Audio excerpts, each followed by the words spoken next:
നമ്മുടെ കയ്യിലുള്ള മിക്ക ടൂ വീലേഴ്സിലും ഉള്ളൊരു ഇഷ്യൂസാണ് ഫ്രണ്ട് ഡിസ്ക് ബ്രേക്ക് ഫെയിലാവുക എന്നുള്ള ഒരു കാര്യം. ലിവർ ഇതുപോലെ ഫ്രീ ആയിട്ട് ഉണ്ടാകുന്ന ആ ഒരു സിറ്റുവേഷനാണ്. അപ്പോൾ അത് നമ്മൾ മാറ്റുന്നതിന് വേണ്ടിയിട്ട് സ്ക്രൂ ഡ്രൈവർ വെച്ചിട്ട് 2 സ്ക്രൂസ് അയച്ചെടുത്തു. അതുപോലെ തന്നെ ഇവിടെ ഉള്ളിൽ റബ്ബർ ബുഷസ് കാണാം. ഇതിൻ്റെ കണ്ടീഷൻ എന്ന് പറഞ്ഞ സമയത്ത് ഇപ്പോൾ ലിവർ ഫ്രീ ആണ്, ഉള്ളിൽ ഒട്ടും ഓയിലില്ല, ബ്രേക്ക് ഓയിലില്ല, അതുപോലെ തന്നെ നന്നായിട്ട് ചളി കാര്യങ്ങളൊക്കെ പിടിച്ചിട്ടുണ്ട്. അപ്പോൾ ഇവിടെ ഒരു ക്യാപ്പ് കാണാം, അതിൻ്റെ ഉള്ളിലും നന്നായിട്ട് ചളിയൊക്കെ വന്നിട്ടുണ്ട്.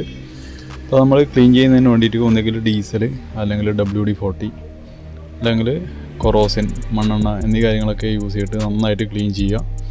അതിനുശേഷം നമ്മൾ ഏതാണോ ബ്രാൻഡിൻ്റെ അത് യൂസ് ചെയ്യുക, അത് ബോഷിൻ്റെ ആണ്. അപ്പോൾ നമ്മൾ പകുതി ഹാഫ് എന്നുള്ള രീതിയിൽ നമ്മൾ ഒഴിച്ചു കൊടുക്കുക. പൂർണ്ണമായും വറ്റിയിട്ടുണ്ടെങ്കിൽ നന്നായിട്ട് ക്ലീൻ ചെയ്യുക. അപ്പോൾ ഹാഫ് ബോട്ടിൽ നമ്മൾ ഫില്ല് ചെയ്തിട്ടുണ്ട്. അതിനുശേഷം നന്നായിട്ട് പമ്പ് ചെയ്യുക.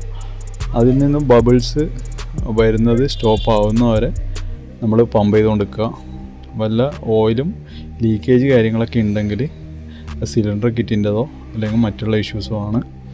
അപ്പോൾ നന്നായിട്ട് പമ്പ് ചെയ്തു. അപ്പം കുറച്ച് ലിവർ ടൈറ്റായിട്ടുള്ള ആ ഒരു സിറ്റുവേഷൻ എത്തിക്കഴിഞ്ഞാൽ നമ്മളൊരു 1/4 ഭാഗം, ഹാഫിൻ്റെ കുറച്ച് ടോപ്പിലായിട്ട്, പൂർണ്ണമായിട്ടും ഒഴിക്കാൻ പാടില്ല, ഒരു 1/4 ഭാഗം എന്നുള്ള രീതിയിൽ ഒഴിച്ചതിന് ശേഷം നന്നായിട്ട് പമ്പ് ചെയ്യുക. അപ്പോൾ അതിൻ്റെ ഉള്ളിലുള്ള ആ ഒരു ക്യാപ്പും ഇട്ടതിന് ശേഷം നമ്മളിത് ക്ലോസ് ചെയ്യുക.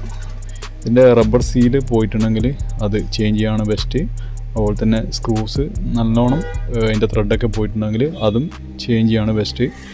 സിമ്പിളായിട്ടുള്ളൊരു വീഡിയോ ആണ്, എല്ലാവർക്കും ഹെൽപ്ഫുള്ളായെന്ന് വിചാരിക്കുന്നു. മിക്ക വെഹിക്കിളിലും സെയിം മെത്തേഡ് തന്നെയാണ്.